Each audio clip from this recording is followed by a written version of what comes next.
मदन मोहन जी बिहरत निस दिन कुंज गलिन में, ब्रज जन मन सुख धाम। मदन मोहन को रूप निरख के, सनातन बलि बलि जाए वृंदावन प्यारो। मदन मोहन जी सनातन गोस्वामी ने इनको प्रकट किया। मदन मोहन जी भी पहले जयपुर में ही विराजते थे। तो जयपुर के राजा की पुत्री मदन मोहन जी की सेवा करती थी। मदन मोहन जी कोई लाड़ लड़ाती, पूरे दिन उन्हीं को सजाती रहती, उन्हीं का श्रृंगार करती, सेवा करती। राजा स्वयं गोविंद देव जी की सेवा करते और उनकी जो पत्नी थी वो गोपीनाथ जी, मतलब पूरा परिवार ही तीनों ठाकुर की सेवा करते थे। अलग अलग भवन में, अलग अलग महलों में ठाकुर जी विराजते थे। तो राजा की पुत्री का विवाह हुआ करौली राजस्थान में, जहां मदन मोहन जी अभी विराजते हैं। तो राजा की पुत्री का जब विवाह हुआ तो पुत्री से राजा ने कहा, बिटिया ये बताओ तुम्हारा विवाह है, तुमको हम दहेज में क्या दें? वैसे तो हमने सब दिया, लेकिन फिर भी तुम्हारी कोई इच्छा हो तो मांगो।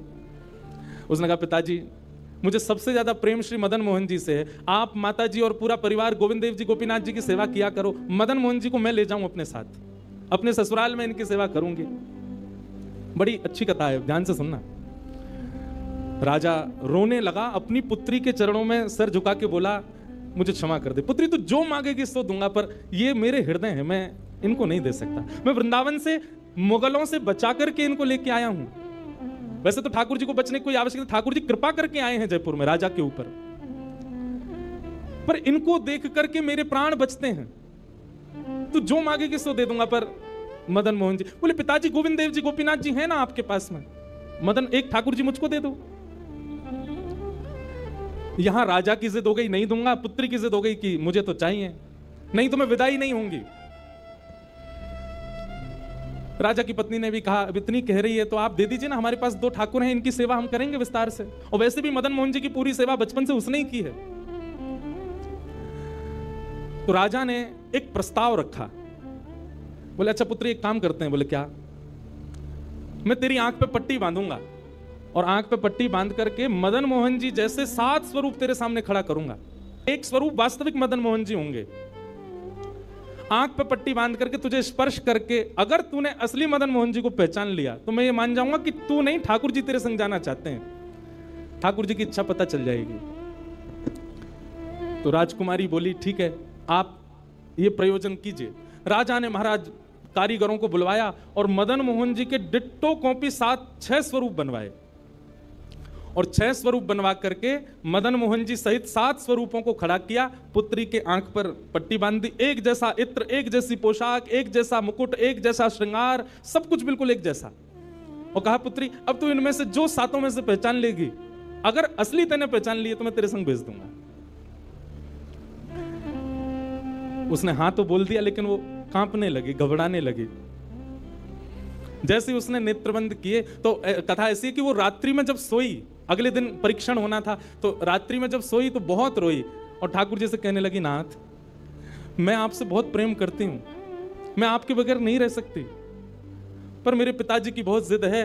अब कहीं मैं आपको नहीं पहचान पाई, मेरे तो प्राण ही निकल जाएंगे, विदा होना तो बहुत दूर की बात है। रुदन करते करते करते करते बंधुओं, एक मेरी बात बहुत ध्यान से सुनिएगा। कभी ठाकुर जी के विरह में यदि आपके अश्रु नहीं आए हैं ना, तो अभी आप भक्ति के भाव से बहुत दूर हो।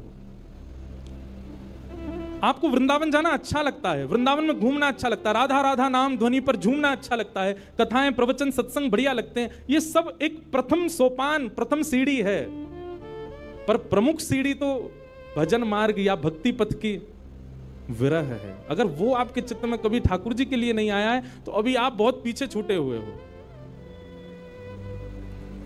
रात भर रोती रही और रुदन करते करते, नाथ मैं कैसे पहचानूंगी कि आप सत्य कौन से हो।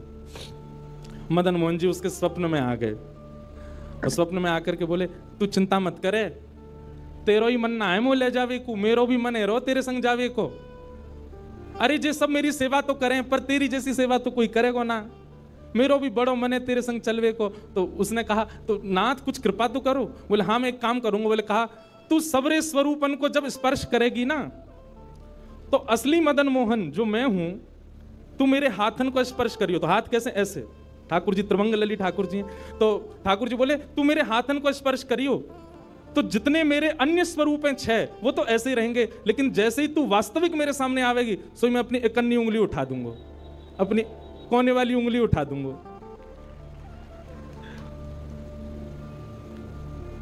ठाकुर जी कितना प्रेम करते हैं अपने भक्त से। ठाकुर जी बोले मैं अपनी इकन्नी उंगली उठा दूंगा और तू स्पर्श करती करती मेरी जैसे इकन्नी उंगली उठे वाकू पकड़ लियो और तुरंत पिताजी से कह दियो जय रे मदन मोहन जी, मैं चल दूंगा तेरे संग। अब तो दूसरे दिन वो पिताजी के पास गए, पिताजी जल्दी करिए, कब चलना है, कब? बोले तुझे तो इतना विश्वास है जैसे तू वास्तविक में मदन मोहन जी को ले ही जाएगी, लेकिन बिटिया तू भी याद रखियो मैंने ऐसे स्वरूप बनवाए हैं कि कोई बता ही नहीं सकता कि असली मदन मोहन कौन से। बोले पिताजी आप सन्मुख पधराओ। तो महाराज भीड़ लग गई देखने वालों की, पूरा राजभवन इकट्ठा हो गया जयपुर का। 7 स्वरूप विराजमान हुए। पुत्री के आंख पर अभी विवाह हुआ, उसका विदाई नहीं हुई है, आंख पर पट्टी बांध करके और कहा जाओ, अगर मदन मोहन जी की इच्छा होगी तो तू ढूंढ ले। अब मदन मोहन जी तो पहले ही बता चुके हैं, ऐसे मिलूंगा। जैसे मानो टीचर पहले ही एग्जाम पेपर लीक कर दे ये क्वेश्चन आने वाले, तैयार कर आना। उसने जाकर करके जैसे स्वरूप स्पर्श करने प्रारंभ किए, पहला बोले ये नहीं है, दूसरा स्पर्श किया ये भी नहीं है। ठाकुर जी खड़े थे 5वीं पंक्ति में, 5वें वाले थे। तीसरे स्पर्श किए, बोले ये भी नहीं है। चौथे किए, बोले ये भी नहीं है। जैसे ही 5वें का स्पर्श किया और मुखमंडल का स्पर्श किया, गले का स्पर्श किया, वक्ष का स्पर्श कर, जैसे ही ठाकुर जी की भुजा पकड़ी सो ही ठाकुर जी ने अपनी कन्नी उंगली हिला दी और जैसे ही कन्नी उंगली हिलाई उसने तो पिताजी यही है मदन मोहन जी। आहा, राजा के तो नेत्रों से आंसू गिर गए, चरणों में गिर गए, उठ करके अपनी बिटिया को गले से लगा लिया, कान में बोले बोले मैंने कन्नी उंगली हिलते हुए देख ली मुझे ये बात पता चल गई है कि भैया तेरी जिद नहीं है इनको ले जाने की, इनकी भी जिद है तेरे संग जाने की। और महाराज गाजे बाजे रथ में आरूढ़ करके श्री मदन मोहन लाल जी करौली राजस्थान को प्रस्थान किए। बोलो मदन मोहन लाल की। बिहरत निस दिन कुंज गलन में ब्रज जन मन सुख धाम, मदन मोहन को रूप निरख के, मदन मोहन को रूप निरख सनातन बल बल जाए, वृंदावन प्यारो वृंदावन श्री वृंदावन मेरो। ये भैया ऐसे ही भजन नहीं बना है, ये ऐसे ही आपके झूमने के लिए कीर्तन नहीं, ये पूरा वृंदावन समाविष्ट करवा दिया हमारे गिरधरलाल जी ने एक ही पद में। पूरा वृंदावन विराज रहा है।